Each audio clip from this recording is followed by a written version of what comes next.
Monsieur le maire, bienvenue dans C'est-à-dire. Une nouvelle fois cette année, le ministère de l'Éducation nationale baisse la dotation horaire globale pour le lycée et les 3 collèges de la ville. Alors, qu'est-ce que ça veut dire?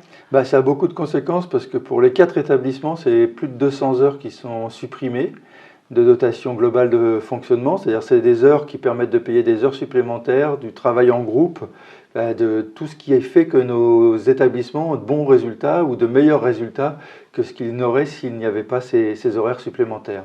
Ça permet aux enseignants de mieux soutenir le travail de leurs élèves. C'est pour la rentrée 2023? Oui, c'est pour la prochaine rentrée et donc c'est maintenant qu'il faut réagir si on veut qu'à la rentrée prochaine, on ait les moyens nécessaires pour la qualité d'enseignement pour nos enfants.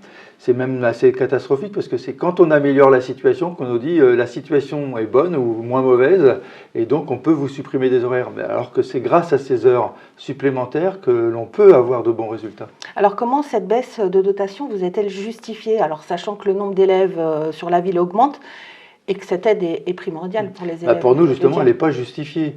C'est-à-dire qu'elle est justifiée à l'échelle du département, puisque la population scolaire baisse sur l'ensemble des villes des Hauts-de-Seine, puisqu'à force d'empêcher les couches moyennes et les couches populaires d'habiter, il y a moins d'enfants dans les Hauts-de-Seine, donc forcément il y a moins d'enfants dans les établissements scolaires, ce qui n'est pas le cas à Gennevilliers, puisque nous avons soit autant, soit plus d'enfants, et en tout cas, on a aussi des établissements scolaires où il y a beaucoup d'enfants.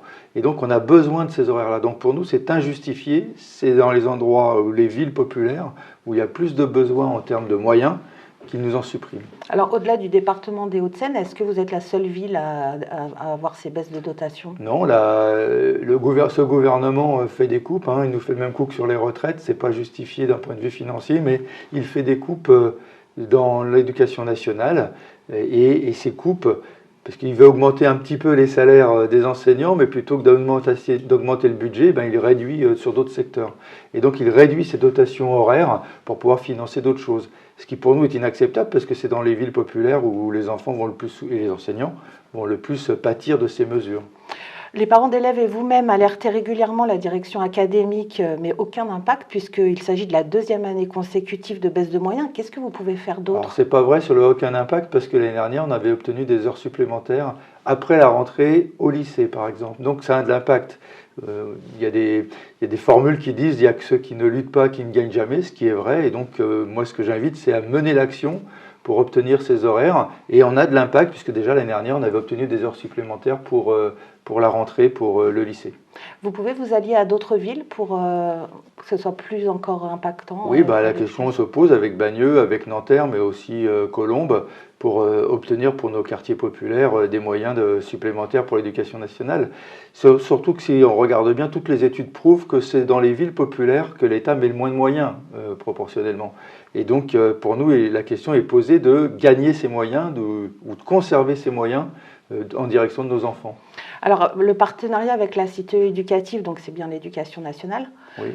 Vous l'avez mis en place, vous mettez en place des dispositifs quand même éducatifs innovants, et pourtant vous n'en êtes pas récompensé, on vous demande de baisser les moyens. C'est les contradictions de l'État, ça, mais alors la Cité éducative n'avait pas vocation de donner des moyens supplémentaires, contrairement à ce qu'on espérait au début, mais c'est plus une autre façon de fonctionner entre les différents partenaires de l'éducation nationale et d'avoir des continuités éducatives et d'avoir aussi une réflexion avec comment les acteurs de quartier, les associations, les parents, les clubs sportifs, les activités périscolaires et l'éducation nationale, la politique de la ville, travaillent ensemble pour améliorer les niveaux scolaires dans notre ville. Donc ça a un impact assez positif, nous on en est contents, mais ceci dit, vous avez raison, c'est pas parce qu'on travaille mieux ensemble qu'il faut nous diminuer nos moyens.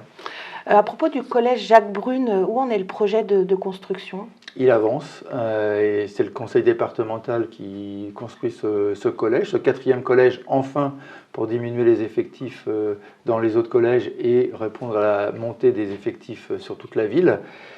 Normalement, il devrait lancer les travaux en 2025 pour une livraison en 2027. On arrête là, on se retrouve dans 2 semaines dans C'est-à-dire.